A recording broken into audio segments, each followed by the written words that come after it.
Good morning, nerds. It is I. So, in preparation for another video, I have been doing some digging into GNS Theory. It's a concept within RPG game design that emerged in the late 90s and early 2000s. And what I found on YouTube is that all the videos about it are either grossly incorrect or ungodly long. So what I thought I'd do this time is go through what is GNS Theory, how did it emerge, what does it actually say, and why do people hate it so much? Because a lot of people hate it. But before we dive into that, there are 3 buttons that I'd love it if you clicked, and those are like, subscribe, and the bell for notifications. So, how did GNS Theory come into existence?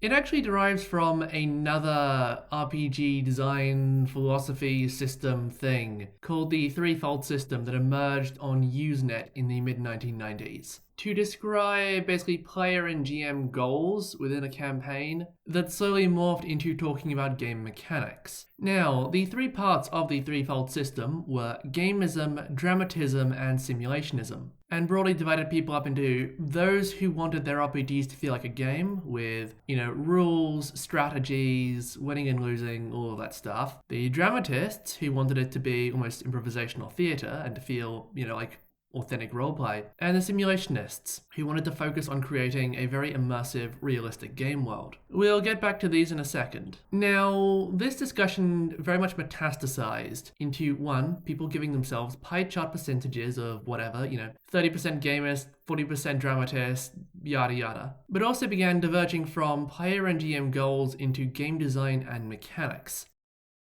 The other thing we need to touch on here as context is the drama Fortune Karma Triangle from Everway, which was a fantasy RPG written by Jonathan Tweet and published by Wizards of the Coast back in the late 1990s. And essentially, that describes the kind of 3 methods of resolving a thing in an RPG. You have drama, so resolving things through roleplay and dialogue, fortune, using a die roll, and karma.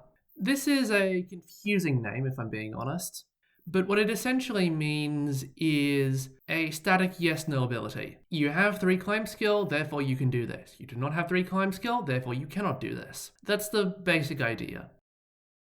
Into this mess of ideas steps Ron Edwards and the Forge Indie RPG forum. Now, Edwards comes along and looks at the GDS threefold system and makes some adjustments and tries to turn it into GNS, the Gamist Narrativist Simulationist system. There's more we'll get onto here, but at least according to him, Edwards' goal here was to kind of describe how game mechanics either did or did not support the goals that role players had. It should also be noticed that while GNS and GDS are similar, they're not the same in what they mean. Ron Edwards' gamism was a lot about overcoming challenges, defeating monsters, getting loot, solving traps in dungeons, that sort of thing. Narrativism came to mean character decisions, moral quandaries, and campaigns being directed more by PC goals than by GM prep. So rather than the GM preparing a mission, the PC's accepting it, and then going through the rigmarole, the PC set a goal and push the campaign in a direction, and the GM then preps missions in accordance with those goals. Finally, simulationism is all about immersion in a world larger than the table and the group itself. There's a big emphasis on world building, to an extent realism, but this is where things get messy because simulationism is one of the most argued about terms within GNS theory. Now, why was Edwards doing this? Very simply, he was looking at how game mechanics support or do not support those 3 forms of roleplay. And this is where we come to system matters. System matters, put simply, is the principle that the rules and mechanics of a tabletop RPG influence the way it is played, sometimes for better and sometimes for worse. This also includes any alterations made to the rules by the GM and the players. Now, the context this was being discussed in that time period was the idea that D&D and other such similar games were very heavily oriented towards the gamist side of the triangle, and that they neglected the narrativist aspect, that they were bad for roleplay and whatnot. And this is the part of our story where people start getting angry.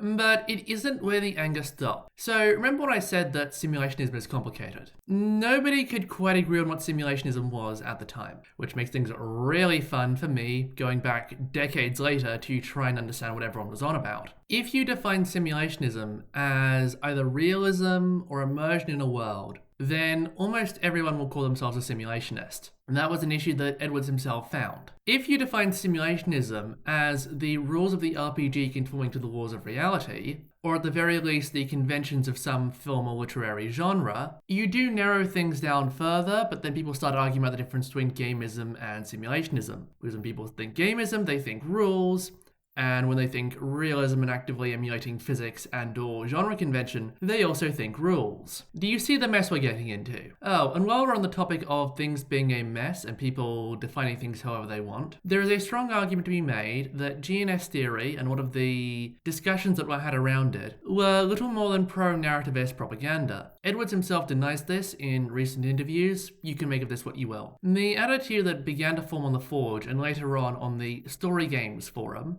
was that gamism was for brutes and simulationism just wasn't done well by RPGs. And as you can imagine, that also annoyed a lot of people. But now that we've discussed what GNS theory is and some of the controversies around it, I want to make it very clear what GNS theory is not. For one thing, it is not the aforementioned drama, fortune, karma triangle. That is from Everway, is by Jonathan Tweet.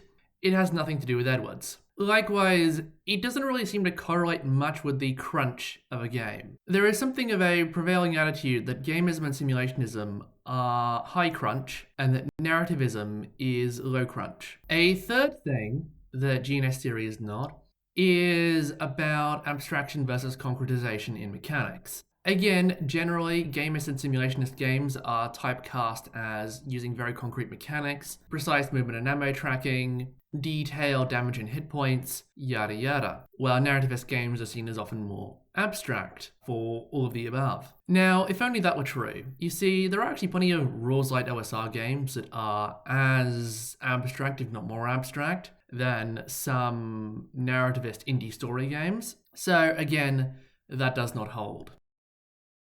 So, why do we keep talking about GNS theory, and why do we keep getting angry about it? There are quite a few things going on here.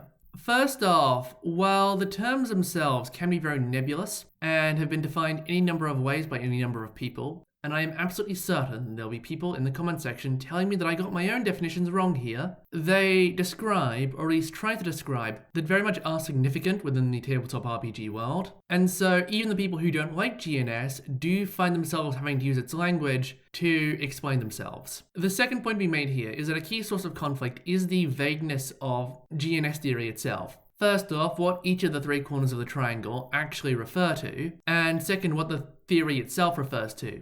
Is it purely a game design thing about mechanics and making gamist mechanics, narrativist mechanics, simulationist mechanics? Is it about, gamist, narrativist, simulationist players and GMs? Or is it, as Edwards himself claims, a kind of synthesis of the two, how those two elements interact? And finally, something that I haven't really touched on much is the massive feud between the story gamers, who are very much pro-GNS, and the old school Renaissance or OSR community, who very much found GNS being used as a stick to beat them with in the 2000s, and who are rather understandably bitter about the whole ordeal. I haven't really talked about story gaming much in this video, and there's a very good reason. At least from what I've gathered so far, a lot of the ideas that came out of story gaming, whether it be collaborative storytelling, or the railroading is good actually school of thought, can be easily enough separated from narrativism. The video this week was meant to be an anti-story gaming video, but in preparation for it, I went down this entire rabbit hole. So rest assured, my opinions on story gaming will be coming very soon.